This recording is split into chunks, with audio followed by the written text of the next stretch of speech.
Le psoriasis est une forme d'expression de nos émotions par l'intermédiaire de la peau.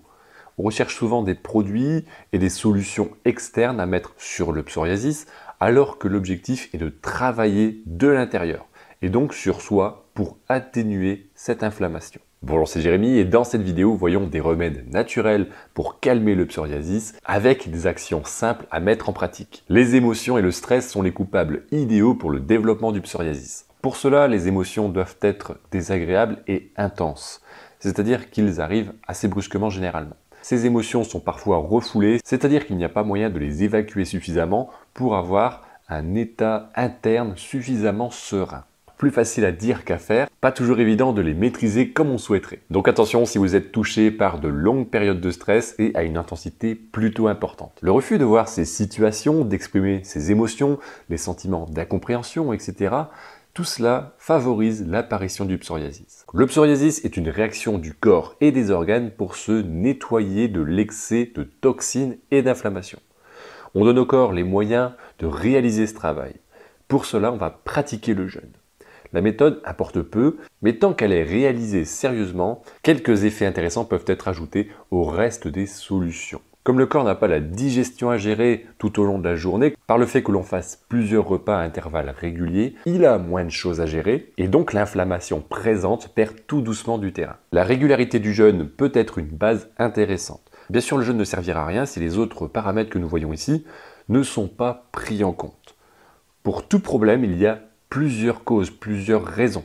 C'est l'association de plusieurs petites actions et donc sur plusieurs causes qui pourra apporter des résultats visibles. Une hygiène de vie adaptée aux besoins du corps apporte une meilleure digestion et un bon fonctionnement des organes comme le foie, l'intestin ou encore les reins. Le psoriasis est un peu comme un relais de nos organes en charge d'évacuer les toxines et l'inflammation. Le psoriasis est cette réponse du corps en cas d'inflammation pour dire que nos organes n'arrivent pas à gérer dans la globalité ces toxines et ces déchets. Prendre soin de soi et de nos organes va aider à atténuer naturellement le psoriasis.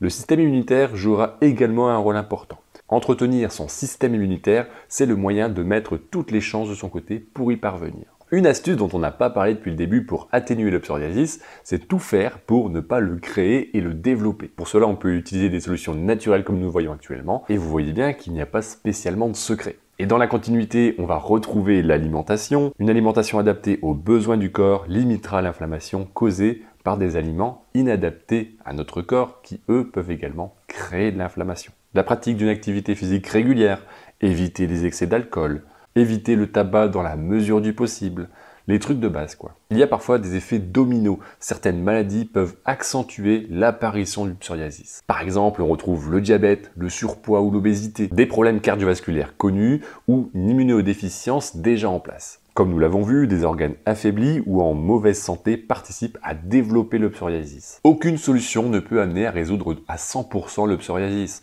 La prise de compléments alimentaires est parfois intéressante dans certaines situations. Par exemple, dans le cas où on n'est pas assez exposé comme à la vitamine D, que l'on obtient principalement par les rayons du soleil, ça peut être intéressant. La consommation de produits industriels, d'une alimentation riche en produits trop sucrés n'est pas profitable. Surtout lorsque des maladies sont déjà là ou lorsque l'excès de poids est déjà présent. Dans certains pays, 5% de la population sont concernés par cette maladie. Les cellules de la peau se renouvellent trop vite avec une crise inflammatoire, jusqu'à développer un épaississement de la peau sous forme de plaques.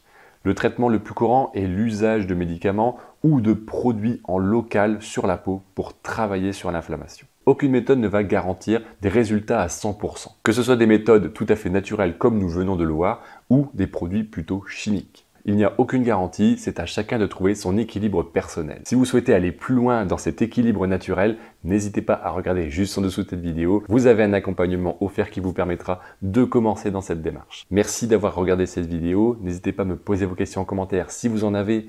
On se retrouve bientôt pour une nouvelle vidéo et un nouveau sujet. Portez-vous bien et à bientôt.